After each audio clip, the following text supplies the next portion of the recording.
She was sitting on a stranger's lap in the kitchen of the cabin my father built, drinking my whiskey, laughing like she hadn't a care in the world. And my son was 3 states away, holding his little girl's hand at a theme park, buying her ears and taking pictures, completely unaware that his whole life was a lie. I had my hand on the door handle. I was 5 seconds from walking in, and something stopped me. Not anger, not fear, something older than both of those. Something I'd spent 40 years building in courtrooms and county jails and late-night parking lots where nobody wanted to be. That thing said, "Don't. Not yet. Walk away. Think first." So I did. And that choice changed everything. My name is Gerald Odom. I'm 68 years old. I spent 37 years as a public defender in Fulton County, Georgia, which means I have sat across the table from every kind of human being you can imagine. People who did terrible things for understandable reasons, and people who did terrible things for no reason at all. I have learned, over the course of that career, that the worst decisions human beings make are almost always the fastest ones. That is the thing I want you to carry with you before I tell you the rest of this story. Because without that piece, what happened next just looks like luck. It wasn't luck. It was patience. And patience was the hardest thing I've ever practiced in my life. Honestly, when I think back to that October afternoon on Lake Lanier, I have to sit with the fact that I almost ruined everything. Almost. I keep that word close like a warning. The cabin has been in my family since my father, a bricklayer from Decatur who saved for 11 years, bought a half-acre of lakefront property in 1961. He built the main structure himself with 2 cousins and a borrowed truck. My mother cried the first time she saw it because she thought it was the most beautiful thing she'd ever owned. When she passed, the cabin passed to me. I've driven that same 2-hour stretch of highway from Atlanta north into the Georgia Hill Country every October for as long as I can remember, to pull in the dock and drain the pipes and make sure the place is buttoned up for winter. It's not work. It's ritual. It's the closest thing I have to prayer since my wife Carol passed 4 years ago. Carol had wanted to hear the lake one more time that last summer. She sat on the back deck in a camping chair with a quilt across her knees and she listened to the water. She didn't say much. She didn't have to. I sat beside her and I held her hand and I thought, this place holds everyone I've ever loved. That's why what happened next hit me the way it did, not just in my chest, in the bones. It was a Tuesday. I came around the last bend in the gravel road and there was a truck I didn't recognize sitting right in front of my porch. A black Silverado, new enough that the chrome still caught the afternoon light. My son Marcus drove a Prius. His wife Renata drove a red Mazda. I knew every vehicle that belonged near that cabin. This wasn't one of them. I slowed down.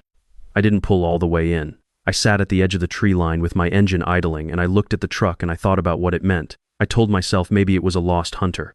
Maybe somebody's GPS had failed them. Maybe there was a reasonable explanation. But Renata was supposed to be in Savannah with her college friend Bria this week. Marcus had driven their daughter Zoe, who is 8 years old and calls me Grandpa Jerry, to Disney in Orlando. That trip had been planned since March. Zoe had a backpack shaped like Minnie Mouse. I'd given her $40 in one so she could pay for things herself and feel like a big girl. I pulled in behind the Silverado and sat in my truck for what felt like a long time. I took out my phone and photographed the license plate. I've been photographing license plates and documenting small details for so long that I don't even think about it anymore. It's just what my hands do. 37 years of building cases for people who had nobody else to build them. You learn to see the world in evidence. I got out slow. My left knee has been giving me trouble since a surgery 2 summers ago, and I'm not as fluid getting out of trucks as I used to be. I walked up to the porch and I put my key in the lock and I stopped. Because that's when I heard her. Renata has a very specific laugh. Bright. A little too loud for polite spaces. The kind of laugh that used to make Marcus look across a room at her with this helpless smile. I had always liked that laugh. Standing on my father's porch, I heard that laugh from inside my cabin and the hair on my arms stood up. Not because of the laugh itself. Because of what came after it. A man's voice, low and easy, the voice of someone completely at home. I took my hand off the key. I stepped back off the porch. I did it slow and deliberate, the way I used to back out of a conference room when I knew the other side was about to do something rash and I didn't want to be in the blast radius. I want to be honest with you about something. In that moment, what I wanted to do was walk through that door. Every cell in my body wanted me to walk through that door. I have spent my career asking juries to imagine what it feels like to be backed into a corner, to have your options taken away, to act on instinct when instinct is all you've got left. I understood those clients in a way I never had before, standing on that porch. Because my instinct was loud, but I didn't. I walked around to the side of the cabin where the kitchen window looks out over the side yard. The blinds were tilted open just enough. I looked through the gap and I saw my kitchen table where I've eaten dinner alone 300 Saturday nights since Carol died. There were 2 coffee mugs on it. There was a bottle of Blanton's that I keep on top of the refrigerator, half empty now and sitting between them like it belonged to both of them. And there was Renata, my daughter-in-law of 9 years, the mother of my granddaughter, sitting in the lap of a man I had never seen before, with her head tipped back against his shoulder like she'd been doing it for years. The man was maybe 45, broad through the shoulders, a close-cut beard with gray coming in at the jaw. He was rubbing circles on her back with one hand and holding the bourbon glass in the other, and he looked comfortable. That was the word. Not sneaky. Not anxious. Comfortable in my cabin, the way a man is comfortable somewhere he has been many times before. And then she leaned down and kissed him. Not quickly. Not guiltily. Slowly. The way people kiss when they are past the part where they're nervous about being caught. My knees went. I put both hands against the cedar siding of the cabin my father built, and I breathed. I am not a man who cries easily. I cried at Carol's funeral. I cried the night Marcus was born and the doctor put him in my arms and he was so small and so loud and so entirely himself. That was it. Those are the only 2 times I remember crying as an adult. But standing against that cabin wall in October, I felt something move behind my eyes that had nothing to do with strength or weakness. It was grief, plain and old and quiet. I gave myself 30 seconds of it. Then I made myself think. The first thought was practical. I was a 68-year-old man with a bad knee, half a mile from the nearest neighbor, and there was a man inside my cabin who was considerably younger and larger than me. Whatever happened next, confrontation was not the move. Not here, not now. The second thought came right behind it. The thought that every good attorney eventually learns to have automatically, what do you need, and how do you get it without blowing the case? I went back to my truck. I opened the glove compartment and took out a small digital camera I keep for documenting storm damage on the property. Insurance adjusters don't trust phone cameras, and I've dealt with enough of them to know better. I also had a voice recorder in my bag on the back seat, one of those small clip-on units I've used for years to dictate notes to myself on long drives. I clipped it to my belt under my jacket and switched it on. Then I went back into the woods. There is a deer trail behind the cabin that runs along the ridge above the water. I cleared it myself the first summer Carol and I owned the place. I know every route on that path. I came up behind the woodshed, and from there I could see straight through the big back window to the deck overlooking the lake. They had moved outside. He had his arm around her. They were watching my lake, the lake where I taught Marcus to fish, where Zoe learned to paddle a kayak last summer like it was theirs. I took pictures. A lot of pictures. I zoomed in on his face. I zoomed in on the way she tucked herself against him. I documented the bottle, the glasses, the comfort of it all. And I thought about how this was not a new thing. You can see it in people the way they occupy shared space when they're new to each other versus when they've settled in. There was nothing tentative about either one of them. This had been going on for a long time. I stood in those woods for just under 2 hours. My knee ached. A mosquito got under my collar and I didn't move to stop it. At one point, a branch cracked somewhere behind me, and I froze for 30 seconds before a doe moved through the trees 10 feet to my left, looked at me with absolutely no concern, and walked on. I thought, even the deer don't think I'm a threat. Good. Stay that way. They eventually went back inside. I watched through the big window as she washed the glasses at my sink and dried them on my dish towel and put them back exactly where they'd been. He went through the living room and straightened the throw pillows on the couch. They were thorough. This was not the first time they'd cleaned up after themselves here. He left first in the Silverado. I crouched behind the woodshed and got his face through the windshield as he backed out, and I got the plate from a second angle. Then I waited. Renata came out about 12 minutes later. She locked the front door with a key on her own keychain, a key Marcus had given her, a key that had originated with me, and got into her Mazda and drove north toward the main road. I waited another 20 minutes before I went inside. The cabin looked exactly as it always looked. If I hadn't seen what I'd seen, I would never have known a thing. But I'd seen it, so I went upstairs. The guest room is at the end of the hall, the room where Zoe sleeps on Christmas Eve and sometimes in summer, the room where she keeps a box of crayons in the nightstand because she likes to draw pictures of the lake in the morning before anyone else is up. The bed was made. But the comforter was wrong on the left side, too tight where someone had tucked it in a hurry, and there was a long dark hair on the pillow. Renata's. I stood in that doorway for a long time. I thought about Zoe in that room, her little Minnie Mouse backpack, her crayons in the drawer, the way she always smells like sunscreen and lake water in summer. I thought about what had been brought into that space. I'm not an angry man by nature. I'm a deliberate man. But standing in that doorway, something in me went very, very cold. I went back downstairs. I made a sandwich I barely tasted, and I sat at the kitchen table with a yellow legal pad and I started writing. Not feelings, facts. Everything I'd seen, times, details, what the recorder had caught. Because I knew what I was looking at, and I knew what it meant, and I knew that if I played this wrong, my son would end up on the short end of everything. I've watched it happen too many times. Man finds out his wife is cheating. He confronts her immediately, she calls her mother calls a lawyer, and by the time he realizes he should be thinking about the house and the savings and the kids, she already has a 6-month head start. The cheater who moves first almost always wins on paper. I was not going to let that happen to Marcus. I called my friend Terrence from the road home. Terrence Wilkes, who spent 20 years as an investigator with the Fulton County DA's office before he retired and opened a private firm in Marietta doing background work and divorce cases.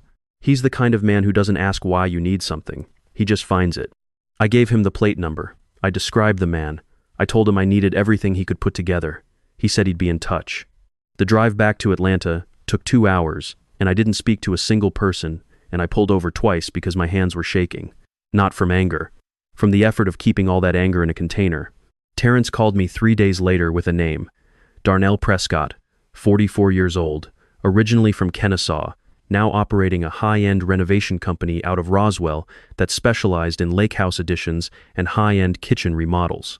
Married for 16 years to a woman named Vivienne, 2 kids, both in middle school. His business had done work for several families in the lake community, including, I remembered now with a cold-dropping feeling in my stomach, Marcus and Renata's house in Sandy Springs.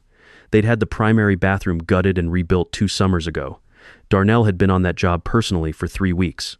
Renata had come over to my house with Zoe that whole stretch, saying the dust was unbearable. I told Terrence to go deeper. Hotel receipts, credit cards, anything that showed a pattern. It took 3 weeks. When Terrence came to my house in person with the file, he always delivers the bad ones in person, which tells you something about the kind of man he is.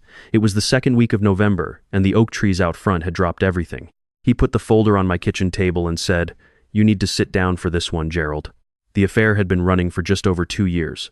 Hotels in Savannah, in Augusta, in Chattanooga.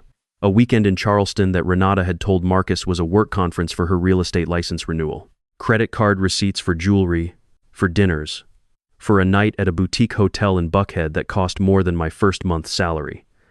And then Terrence showed me the bank records. Renata worked part-time in real estate.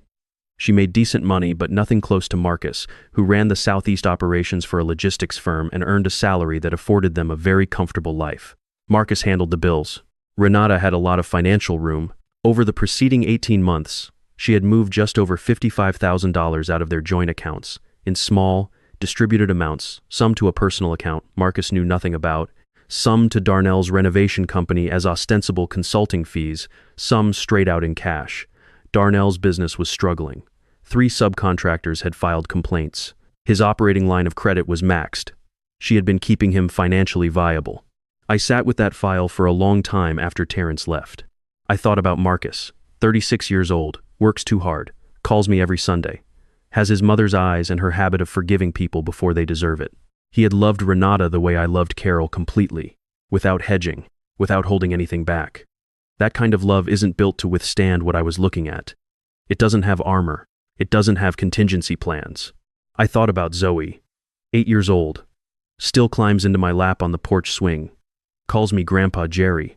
She lost Carol when she was 4 and cried at the funeral with this silent, dignified grief that seemed too old for her face.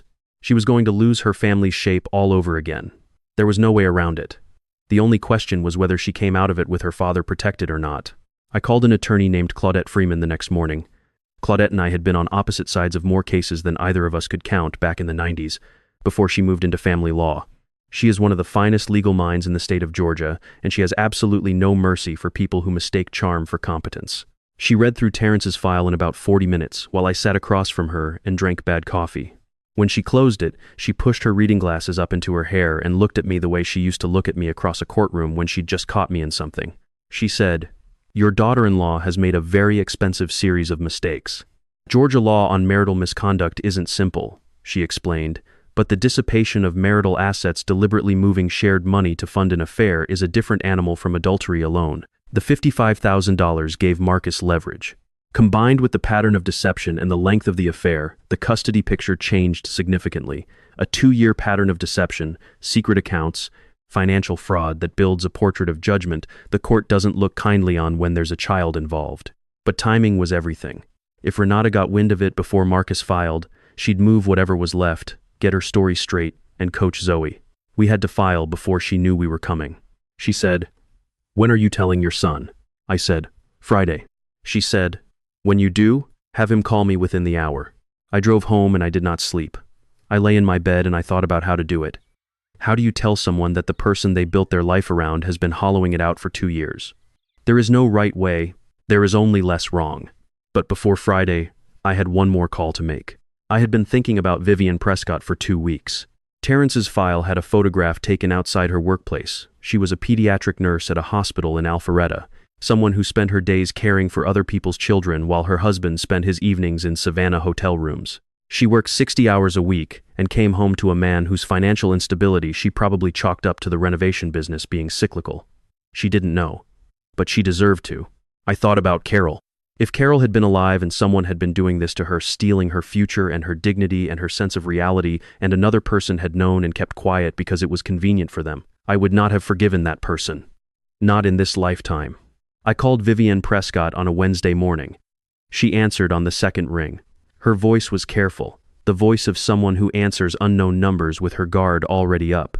I said, "Ma'am, my name is Gerald Odom. I'm calling from Atlanta. I have something to tell you that you didn't ask to hear, and I am genuinely sorry to be the one.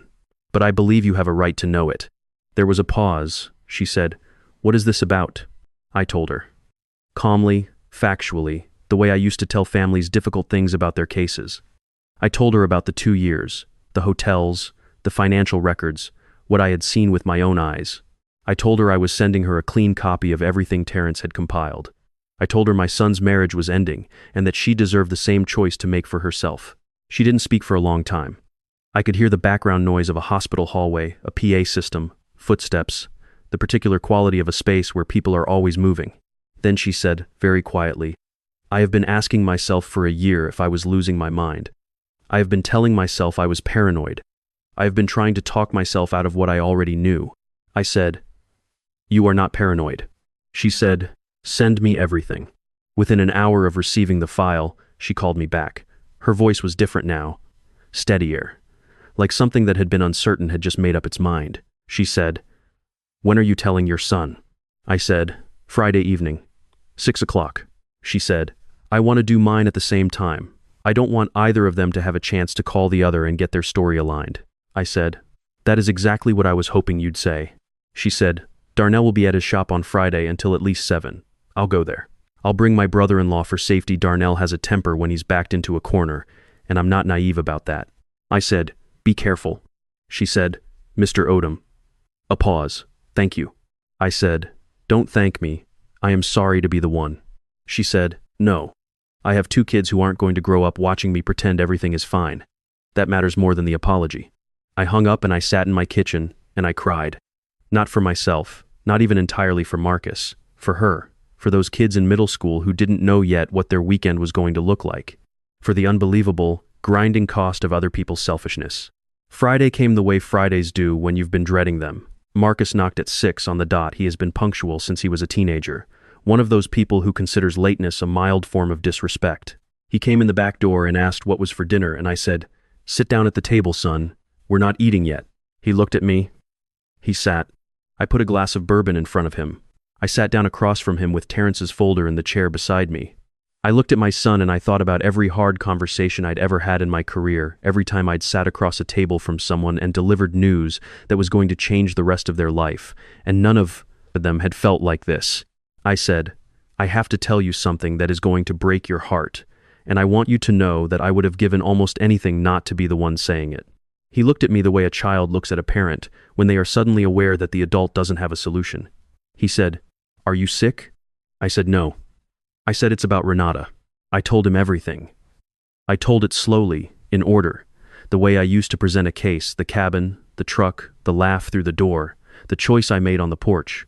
I told him about the 2 hours in the woods. I watched his face go through a series of things I don't have the words for. He sat with his hands flat on the table and he didn't say anything, not one word, while I talked. Then I opened the folder.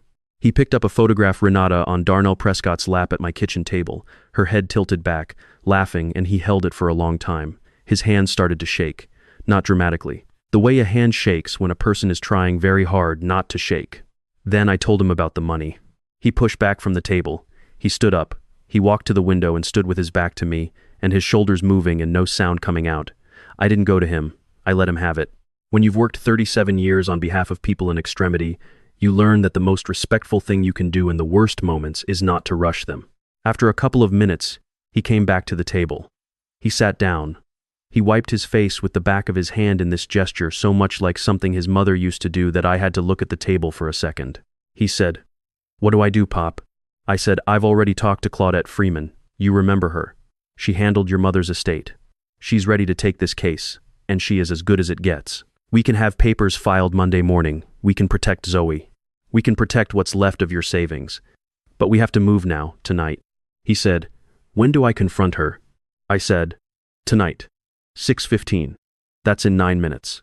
I told him about Vivienne Prescott. I told him about the call I'd made, the coordination, the reason for the timing. He listened. He nodded slowly. He understood. He is his mother's son. He has a sense of fairness that runs deeper than his own pain, and he grasped immediately why Vivienne deserved the same information at the same moment. He said, "Where's Renata right now?"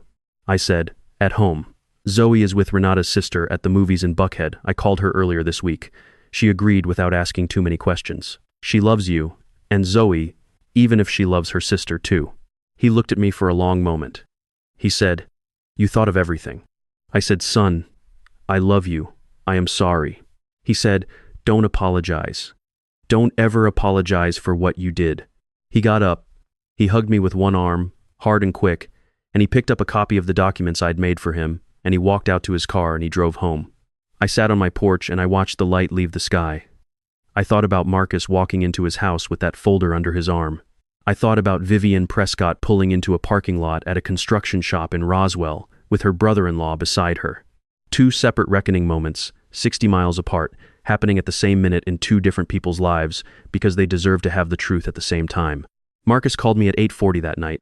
His voice was very quiet and very even, the voice of someone who has used everything up and is running on something deeper now.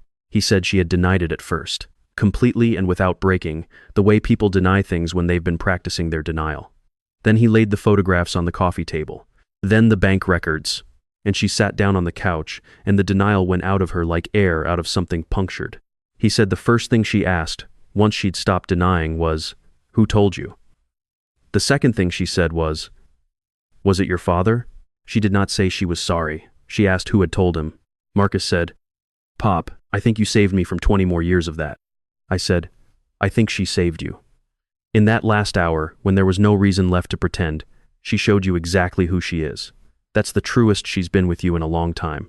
He said, "Yeah." Then, "I love you, Pop. Thank you. I've thought about that phone call every day since." The next 8 months were the hardest of Marcus's life and the most important work I've ever done as a father. Claudette was relentless. She filed Monday morning. She put the dissipation of assets argument front and center. Renata's attorney tried to claim the photographs were illegally obtained, Claudette pointed out, with what I would describe as visible enjoyment. That the cabin belonged to me, that Renata had no ownership or tenancy interest in it, and that I had been documenting unauthorized use of my own property. The judge agreed.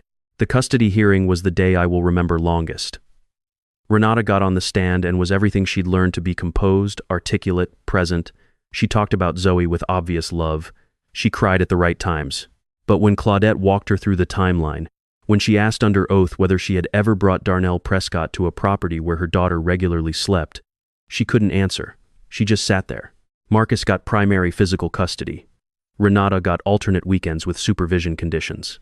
The property settlement reflected the $55,000 that the court recognized as marital waste. Marcus kept the Sandy Springs house and the bulk of the retirement accounts. Renata walked away with significantly less than she'd imagined. Darnell Prescott fared no better. Vivienne filed 2 days after Marcus did.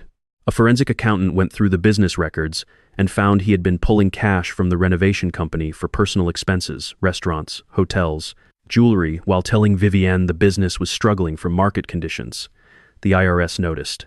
3 subcontractors filed liens. The company went into bankruptcy in March. By May, Darnell was working as a site supervisor for someone else's outfit out of Canton.